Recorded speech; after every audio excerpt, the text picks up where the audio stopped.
સદગુરુ મહારાજ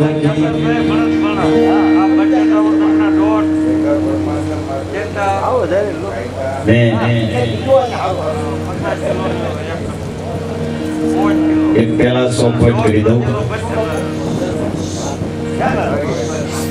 ગામ હોય ને ગામ, ત્યાં સબૂતરો બનાવવામાં આવે છે. શા માટે? પક્ષીને સણ નાખવા માટે. એ પક્ષીને સણ જ્યારે નાખી હોય અને પક્ષી સણતા હોય ત્યારે કોક ડબ્બો ખગડાવે તો એ પક્ષીની દશા શું થાય? મહેરબાની કરી મારી વાત ચાલુ હોય ને ત્યાંથી ડબ્બો કોઈ ન ખગડાવે. ભજનમાં જવું, સત્સંગમાં જવું, કથામાં જવું, કીર્તનમાં જવું, પણ ધ્યાન દઈ અને લક્ષ્ય દઈને કથા સાંભળવી. રામાયણનો પ્રસંગ છે. આપ બધા પરિચિત છો, તે છતાં હું વાત યાદ કરાવું છું. ગમે એટલા ભજન દોર હોય જાવું, આવું સંતો કહે છે. ક્યાં ઉત્તર દિશા અને ક્યાં દક્ષિણ દિશા? આ શેડાનો શેડો. ઈ હિમાલયમાંથી ભોળાનાથ રામની કથા સાંભળવા અગત્ય ઋષિના આશ્રમમાં દક્ષિણ આવે. માં ભવાની બે રામાયણમાં કહે છે ને, એક જ જગ્યાએ ભવાની અને ભોળાનાથ બેઠા હતા. એક જ સ્થાન હતું. ભોળાનાથે ધ્યાન દઈ, લક્ષ્ય દઈ રામની કથા સાંભળી અને માં ભવાનીએ ધ્યાન નહીં દીધું હોય ને, આ બધા વાતને જાણો છો. તે છતાં જ્યારે કથા સાંભળી અને આકાશ માર્ગે જેથી ભગવાન નીકળ્યા અને તેથી ત્રેતા યુગ હતો. ભગવાન રામ સીતાજીને શુદ્ધ લેવા માટે જંગલમાં રખડતા હતા. ઝાડ અને પાડ અને પથ્થરને પૂછતા હતા કે સીતાજીને જોયા? આ દ્રશ્ય જ્યારે ભોળાનાથે જોયું અને ભોળાનાથ ઓળખી ગયા કે મારો રામ છે, મારો ભગવાન. બે હાથને ત્રીજું મસ્તક નમાવી અને વંદન કર્યા ને ત્યારે ભવાનીએ પૂછ્યું, ભોળાનાથ આ પગે કોને લાગ્યું? તો કે બ્રહ્મને. અરે બ્રહ્મ હોય તો નારીના વિયોગમાં જંગલ ભટકતા ન હોય, ઝાડ અને પાડ અને પથ્થર અને ઘાસને પૂછતા ન હોય. આ બ્રહ્મ નથી, સામાન્ય માનવ છે. ત્યારે ભોળાનાથ ભવાનીને કહેશે, સતી હું જે વાત કહું છું એ સત્ય કરું છું, એ બ્રહ્મ છે. અને મારી વાત ઉપર વિશ્વાસ રાખો, શંકા ન કરો. જે હું વાત કરું છું એ સત્ય કરું છું. બ્રહ્મ છે, પરિપૂર્ણ બ્રહ્મ છે, આખા વિશ્વમાં વ્યાપી રહ્યો છે રામ. ઘટોઘટની અંદર આવો જે પરિપૂર્ણ બ્રહ્મ, પણ સ્ત્રી હઠ, બાળ હઠ, યોગી હઠ, જોગી હઠ, ઘોડા હઠ લીધા પછી મૂકે નહીં. સતી માન્યા નહીં. બહુ જાવ સતી કરો પરીક્ષા, પણ હું કહું છું તમે નાપાસ થશે. સીતાજીનું રૂપ ધારણ કરી માં ભવાનીએ સીતાનું રૂપ ધારણ કરી અને વૃક્ષના થડ નીચે બેઠી ગઈ. ભગવાન નજીક આવે છે. હાવ નજીક આવ્યા એટલે ભગવાન ઓળખી ગયા. માં ભવાની છે પણ સીતાનું રૂપ લીધું છે એટલે માં કહેવાય નહીં. ત્યારે ભગવાને ત્રીજો રસ્તો કાઢ્યો કે હે દક્ષપદ રાજાની કુંવરી, ભોળાનાથને મૂકીને એકલા. ત્યારે ભવાની કહે છે તમે મને ઓળખી ગયા?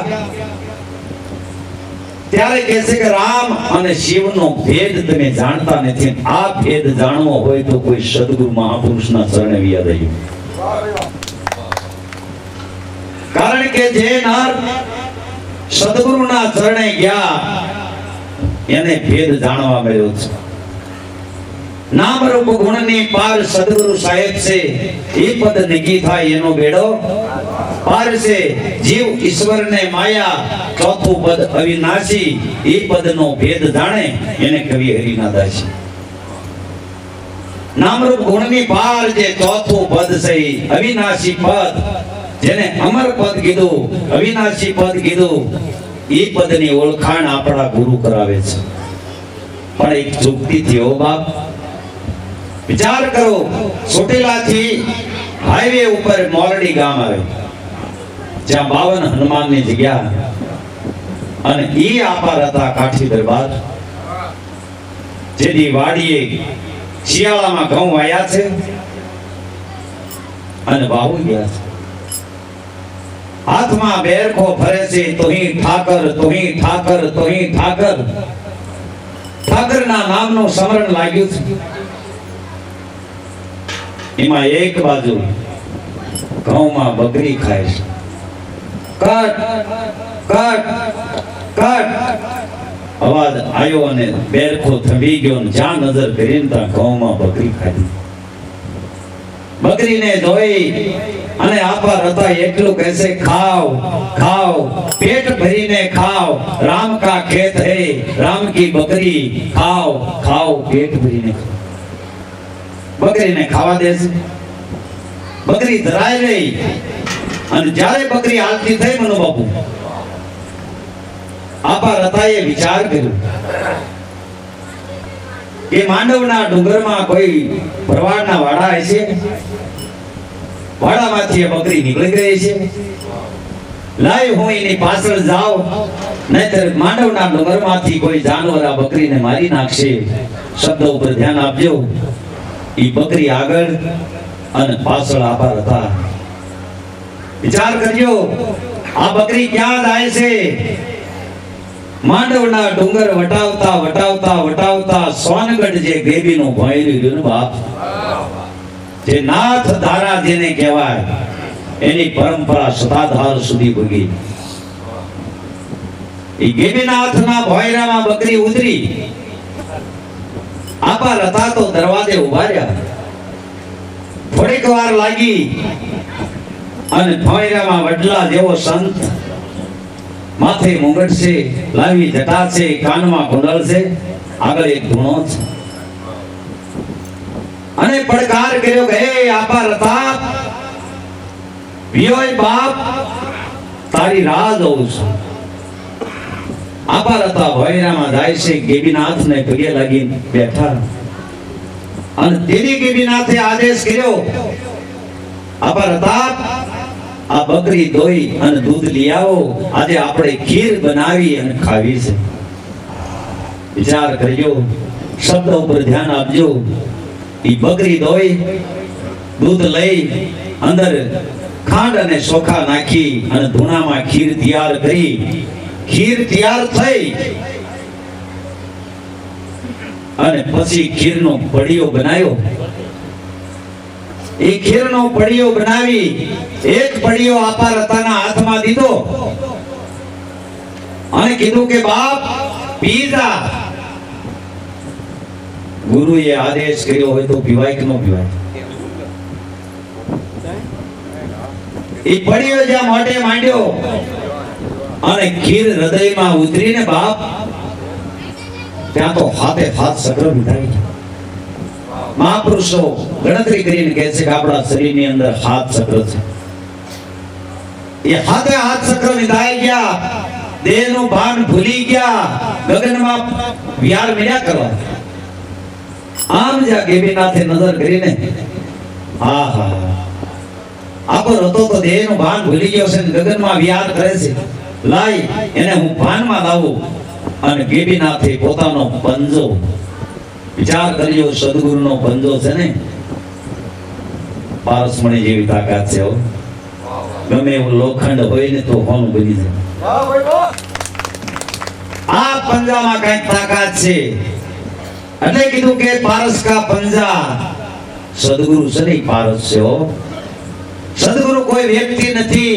પારસમણી કોઈ પથ્થર નથી કામધેનુ કોઈ ગાવ નથી અને કલ્પ વૃક્ષ કોઈ ઝાડ નથી આપણને જે દેહધારી સદગુરુ મળ્યા ને ઈને વ્યક્તિ જો માન્યા ને તો ધોળા દીએ ભૂલા પડ્યા. સાક્ષાત પરિપૂર્ણ બ્રહ્મ સગુણ સાકાર મળ્યો છે. એના આદેશનું પાલન કર્યું, જિંદગીમાં લીલા લહેર. ગોળ બંગાળનો રાજા ગોપીચંદ જેની સાધુ થયો અને જંગલમાં ગયા અને ગુરુ જાલંધરે જ્યારે હુકમ કર્યો કે હવે એકવાર બંગાળની અંદર જઈ અને તારી માં પાસે ભિક્ષા લે,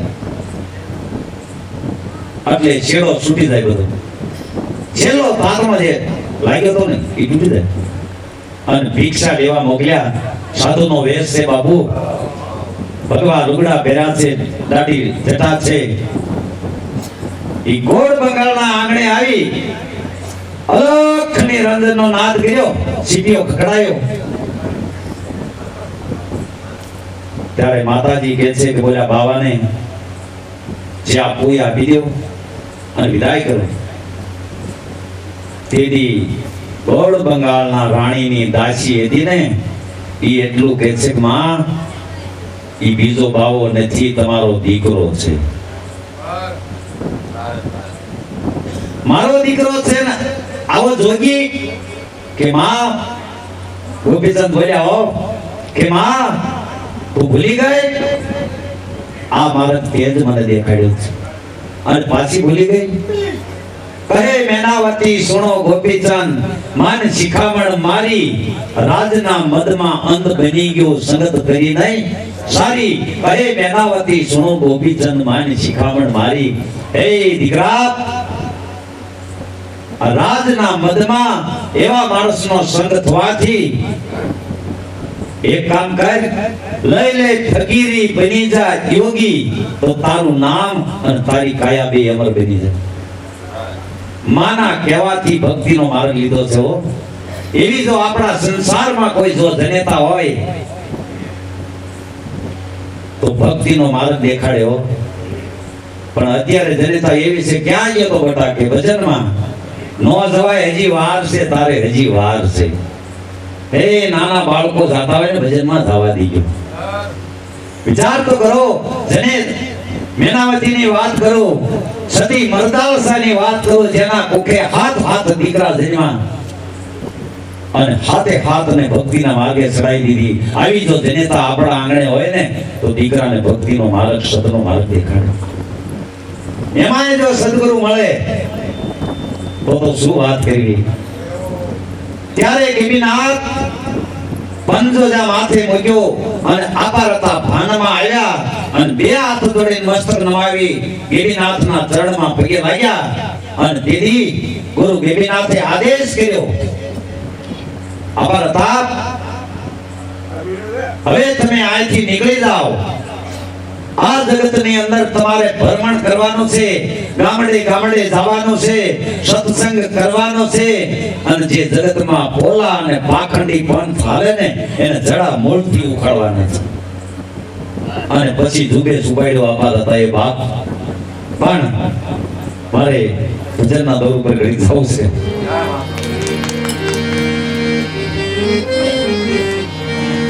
ખરેખર માનવ અવતાર આપણને શા માટે મળ્યો છે એ વિચાર કરજો. ક્યારેક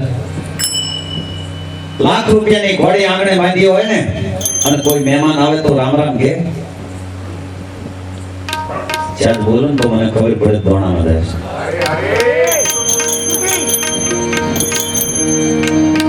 નકર વરસાદ વરસતો તો ને એક ડોશીમાં નેવા નીચે ઘડો મૂક્યો હતો. પછી હવાર પડ્યું એટલે પાડોશીના ઘરે ઘડો ભરવા ગયા. એટલે પાડોશી બેને કીધું, માં આખી રાત વરસાદ વરસ્યો, તમે ઘડો મૂક્યો હતો ભરાઈ જાત. કે બટા મૂક્યો હતો પણ ઉતાવળમાં ઊંધો મુકાઈ ગયો હતો એટલે ટીપું પાણી આવ્યું. એટલે અહીંયા તો બધા ઘડા છે સીધા. આવો જે માનવ અવતાર દેવને પણ દુર્લભ. તો સંતો કે વિચાર કરજો એકાંતે બેઠા હોય ત્યારે, અને તમારા આંગણે જે પશુ બાંધ્યા ને બાપ, એને આમ નજર કરીને જોજો. એ અબોલ પ્રાણી આંગળા પાડે છે દિવસમાં 3 વાર અને એની મૌન ભાષામાં ભગવાનને પ્રાર્થના કરે છે કે એકવાર મને માનવનો અવતાર આપ્યો ને તો હવે હું તારું ભજન કરીશ. મેરખો તો મેરખી લીજો. માટે માનવ તન મળ્યું છે માયા ભેગી કરવા માટે નહીં, રગડા ઝઘડા કરવા માટે નહીં, પરમાત્માનું ભજન કરવા માટે મળ્યો છે.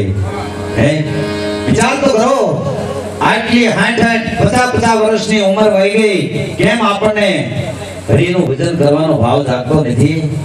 ખબર નથી આપણને કે આપણા શરીરની અંદર જે શ્વાસ ચાલે છે એની કેટલી કિંમત છે. જ્યારે કોઈ સદગુરુ મહાપુરુષ ઈ શ્વાસની કિંમત સમજાવશે ને પછી રોવા સિવાય વારો નહીં આવે. રોવું પડશે બાપ. કબીર સાહેબ કાપડ વણતા અને તાર ઉપર તાર નાખતા, એ હજારો તાર જ્યારે ભેગા થાય ને ત્યારે એક સાદર બને, કાપડ બને.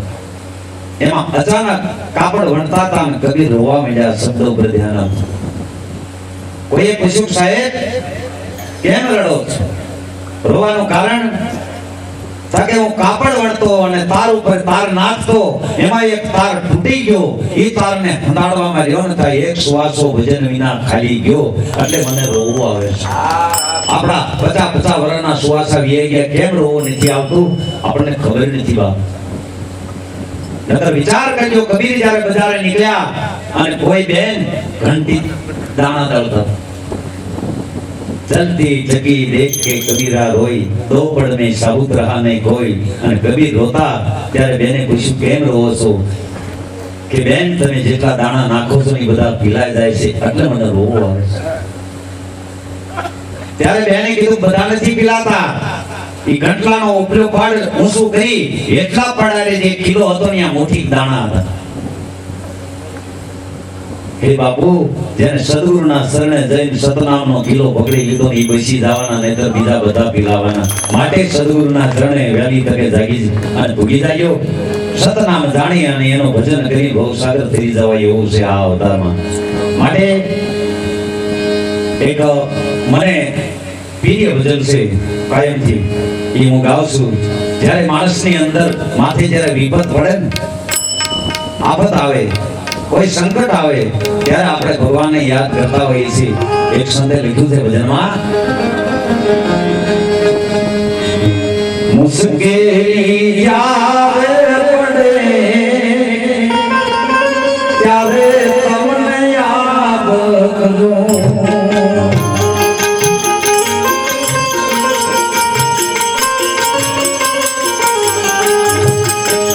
દુઃખમાં વિસરું તને, દુઃખમાં હું યાદ કરું.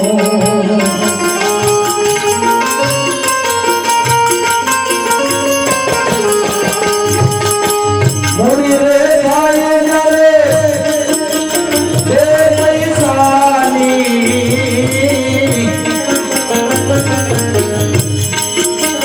બની રે જાવ ત્યારે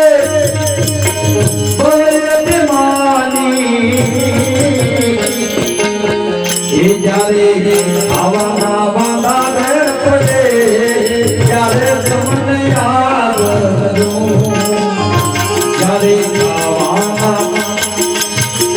જ્યારે આવાના વાંધા પડે ત્યારે તમને યાદ કરું.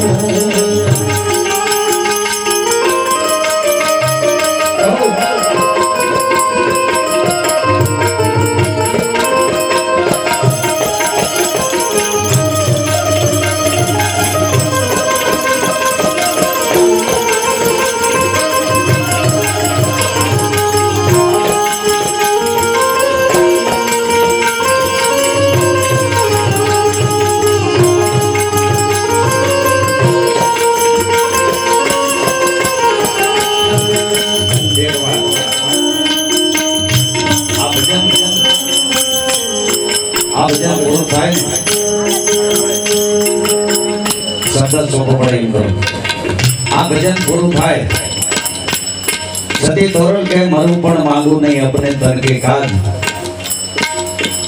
પરમાર્થને કારણે મને માંગતા નો આવે લાજ, હું કાઠી દરબારનો દીકરો છું, પણ એક પરમાર્થ માટે 5 જણા 500 અહીં મૂકી જાઓ એટલે મને એમ થાય મારી કદર કરી.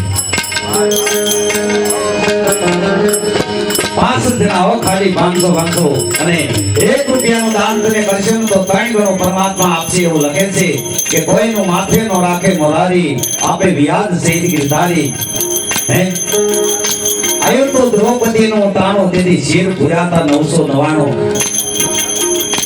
એક ઉભા થઈ જાઓ 500 રૂપિયા ખાલી માંગુ છું કાઠી દરબારનો દીકરો છો એક પરમાર સાગુ થઈ જાઓ માં મોગલ તમને જાદુ આપશે સદગુરુની કૃપા થશે 500 રૂપિયા એટલે શું કહેવાય તમે મુશ્કેલી જ્યારે પડે ત્યારે તમને યાદ કરો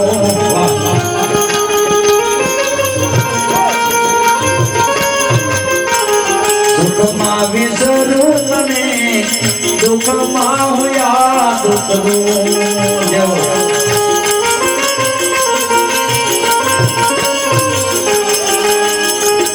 સાથે હોય જ્યારે તે સંગાતી ગજ ગજ ફૂલે મારી સાથી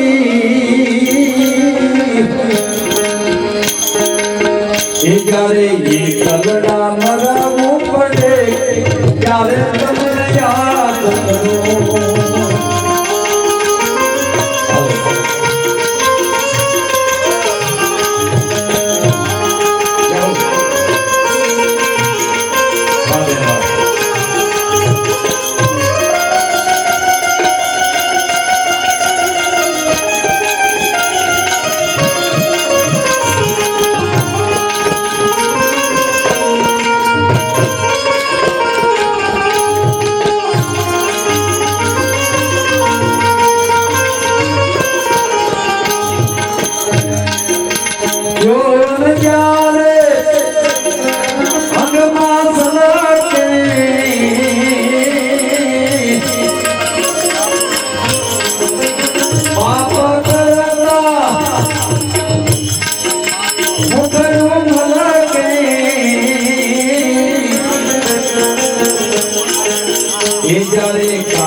ત્યારે તમને યાદ કરું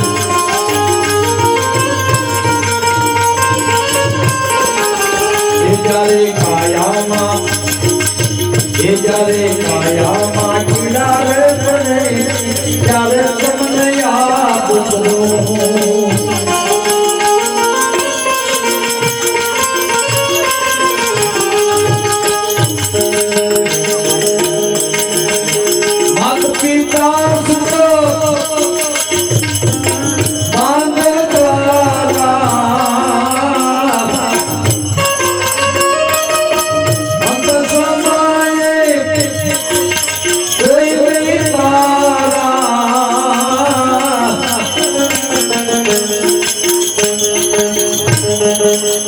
છેલ્લી કડીની અંદર સંત શું કહે છે માત પિતા સુત બાંધવ દ્વારા લખતનું છેલ્લી ઘડી આવે ને બાપ છેલ્લી ઘડી જ્યારે આવે ત્યારે મરણ પથારી જ્યારે ઉતાવે ને ત્યારે હગા વાલા બધા બોલાવી લીધા હોય છે કોઈ મદદ કરશે ભાગવતની અંદર આવે છે ગજેન્દ્ર આખ્યાન હાથી જ્યારે પાણી પીવા ગયો ત્યારે એક જાનવરે પગ પકડી અને ઊંડા જળમાં જ્યારે હાથી લઈ ગયો ત્યારે બધા કુટુંબના કાંઠે હારે જ હતા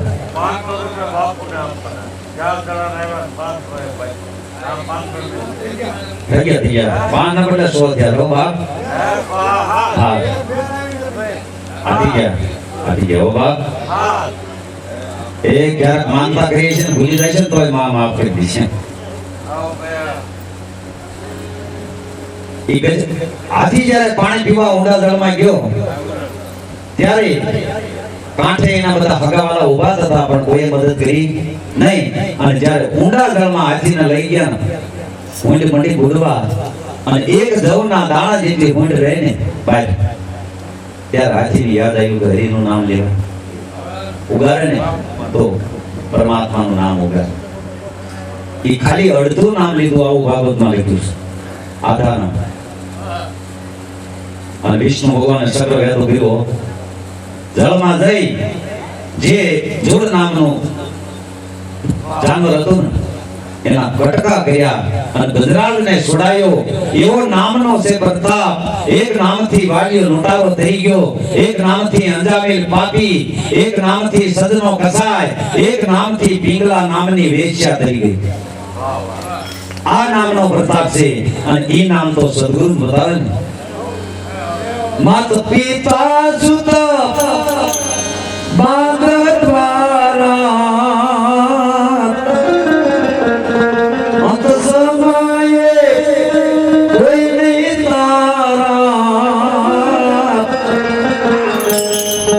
કવિ પાદરના શબ્દ મળે ત્યારે તમને યાદ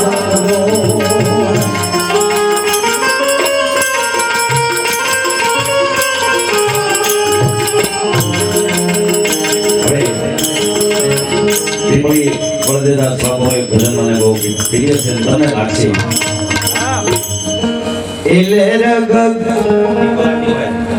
લેર ગગનિયામાં લાગી એ મને સદગુરુ મળ્યા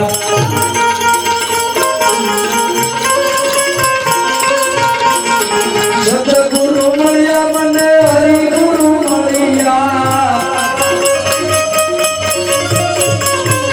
લેર ગગનિયામાં લાગી એ મને સદગુરુ મળ્યા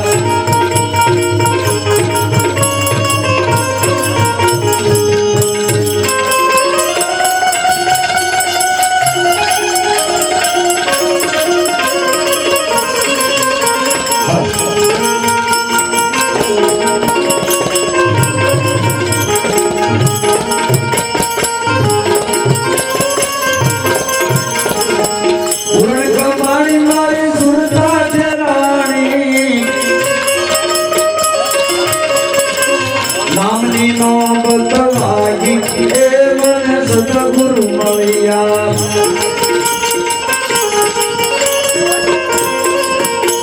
એ નામની નોબત વાગી એ મને સદગુરુ મળ્યા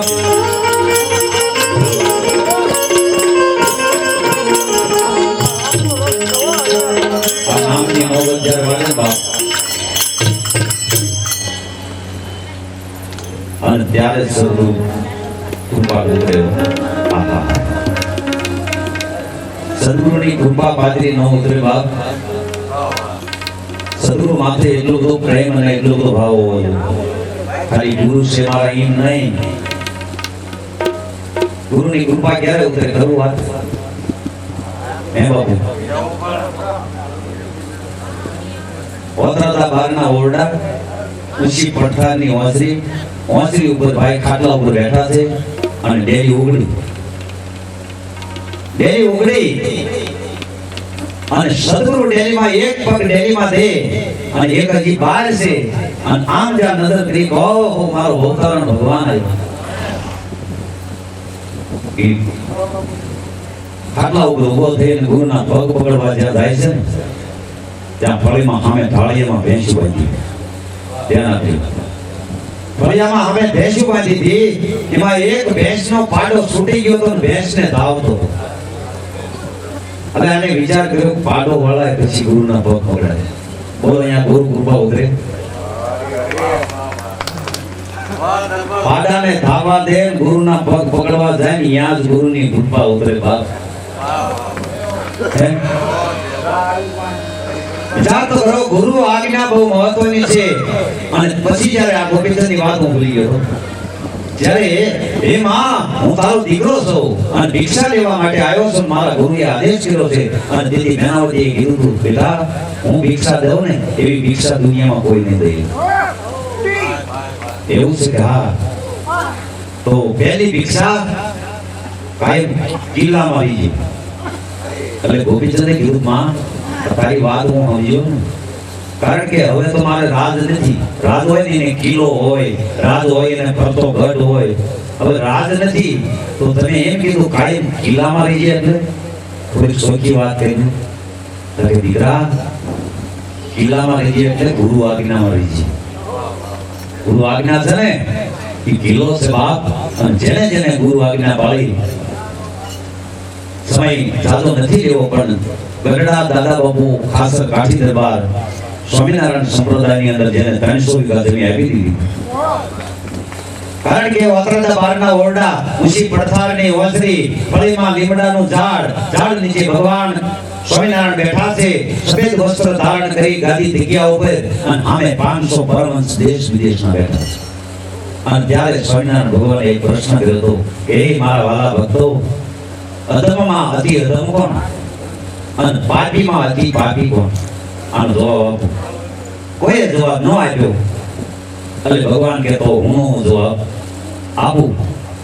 એ કે માનવ અવતાર મળ્યો છે જે ભગવાનનું ભજન નથી કરતો, એ પાપીમાં અતિ પાપી અને મૂઢમાં અતિ મૂઢ.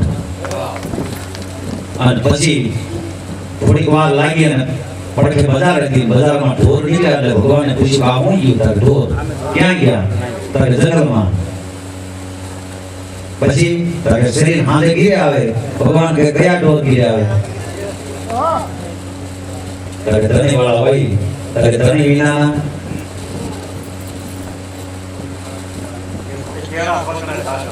એ તો બજારમાં રખડતા હોય ને. ત્યારે સ્વામિનારાયણ ભગવાને કીધું હતું કે તમે આ બધા બેઠા એ ધણી વાળા છો, ધણી વિનાના થવા આંગળ્યું છે. માથે જેને ગુરુ નથી એ ધણી વિનાના છે, માથે જેને ગુરુ છે ને એ ધણી વાળા છે. અને ધણી વિનાના છે ને એને રેઢિયાર કહેવાય. આપણું મન છે ને એને રેઢિયાર કીધું. મન છે લોભી, મન છે લાલસુ, મન છે સંસલ સોર, મન કા મતે નો હારીએ, મન છે હરાયું ઢોર. નિજ નામના કિલ્લા ખોડ્યા, પાડ્યા હરાયા ઢોર. રામદાસ કે ગુરુ બતાવે પછી હરાયાનું હાલ્યું નહીં. આ હરાયું ઢોર જ હતું પણ ગુરુએ એવી આંકડા લીધી ને.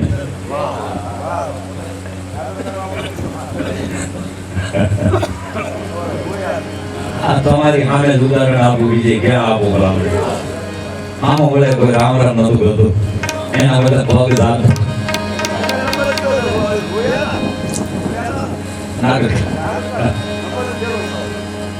એટલે કહેવાનો રાત આ ગુરુ આજ્ઞા ઉપર હું હાલું છું. અને પછી ઈ દાદા બાપુ એટલી બધી ગુરુ આજ્ઞા પાળતા હતા એની વાત જ હોય. અક્ષર ઓરડીમાં ભગવાન સ્વામિનારાયણ બેઠા છે.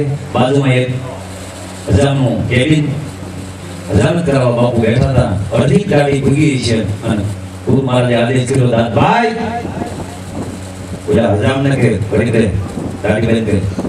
ગાડી બંધ કરી અડધી ગાડીએ અક્ષર ઓરડીના દરવાજે જઈને કે બોલો બોલો ગુરુદેવ. તારે શું કરતા કે દાઢી કરાવું? કરાવી કે ના તમે આદેશ કર્યો એટલે અડધી દાઢી કરાવી, અડધી બાકી છે. જાઓ દાઢી કરાવો. તમે વિચાર કરો, ભગવાન સ્વામિનારાયણ જેથી ભુજના દરબાર ગઢમાં બેઠા છે અને ભુજ દરબારે એમ કીધું હે ભગવાન તમારા તો સેવકો ઘણા છે. કે ઘણા છે તો કે આજ્ઞા પાળે એવા કેટલા? તો કે ઈ ઘણા છે. તો કે લખો ટપાલું. તેથી અમારે લોયા ગામમાં નાગરકા લોયા એક જ છે. એ લોયા ગામની અંદર સુરાખાસર નાગરકામ થઈ ગયા. સ્વામિનારાયણ સંપ્રદાયમાં જેનું ભગતસ્થાન નામ કહેવાય, વડતાલ જેથી ભગવાન રિયાય ને તેથી સુરાખાસરને નાગરકા તેડવા આવે. અને સુરાખાસર થાય એટલે ભગવાન બોલે આ સુરાખાસર એને ટપાલ લખી કે સંસ્થાન શ્રીગામ લોયા. આ ટપાલ વાંચી ભગવાન લુગડા પહેરી અને હરિદ્વાર જઈ ગંગામાં સ્નાન કરી સીધા ભુજ આવી. હવે એ વખતે ભગવાન ક્યાં કરવા એટલે બહુથી લગડતી એટલે ભગવાન કહેવાય ને. અને હરિદ્વાર જ્યાં સુરાખાસર ગયા ત્યાં 700 નું ટોળું. તમે ગુરુ ટપાલ આવી, તમે ગુરુ ટપાલ આવી 700 જણા કેટલા. અને આ વાત મેં સુરા ગામની અંદર પ્રોગ્રામમાં કરી હતી. અને લોયાના જે મેન સ્વામી અમેરિકામાં હતા ત્યાં લાઈવ મોડમાં કર્યું હતું. એ કે ભાઈ કોણ છે? ગુરુએ ફોન કર્યો હતો. એ દરવાડીના દીકરાએ કે ગુરુ મહારાજ ઓ ભાઈ છે, હું ઓળખતો નથી પણ કે ભગવાનની વાતો સારી કરે છે. એ રેકોર્ડિંગ કરી છે. કહેવાનો વાત એ 700 સ્નાન કરી અને સીધા ભુજના દરબાર ગઢની અંદર દાખલ થયા. ભુજ દરબાર લાકડી પડે સ્વામિનારાયણ ભગવાનના પગમાં પડી ગયા કે આજ્ઞા પાળવા વાળા દુનિયામાં છે. જેને જેને આગના બાળકીનો ઉગાવો થશે અત્યાર સુધી મને સાંભળ્યો એ બદલ ધન્યવાદ આભાર જય ગુરુ મહારાજ